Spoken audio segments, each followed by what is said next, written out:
A new report predicts Connecticut, Illinois, and Minnesota are the states most likely to legalize marijuana in the new year. This comes after an especially productive year for cannabis advocates, in which a number of states changed their stance on the plant. One America's Glaze looks back at the strides made toward legalization in 2018.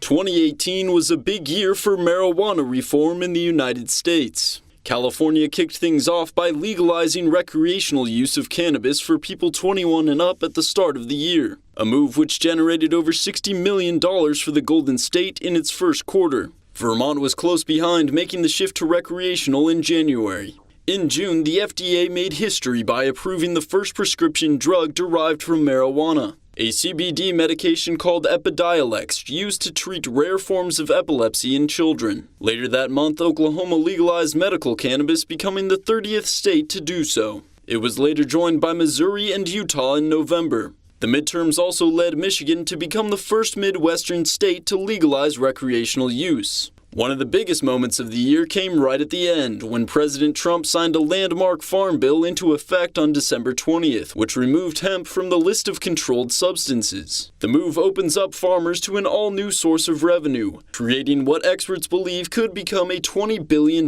market in the near future. Speaking of the future, analysts are already gearing up for another transformative year in 2019, as advocates are expected to promote legislation that extends beyond the state level. But 2019 will be a big year for federal reform. We expect for the first time ever to have hearings and committee votes on bills that would remove marijuana from the Controlled Substances Act entirely and allow states that chose to legalize marijuana to do so without fear of federal incursion. One of the biggest proponents for nationwide reform is Colorado Senator Cory Gardner, who championed the STATES Act this year. Although his bill didn't make its way out of the Senate, Gardner's bid to put the choice of marijuana legislation in the hands of the states has received support from President Trump, giving hope to many the long-awaited change may take effect in 2019. If the president does have the chance to pass such legislation, he has the potential to go down in history as the leader who ended America's decades-long prohibition on marijuana and forged a path for a new industry with untold potential.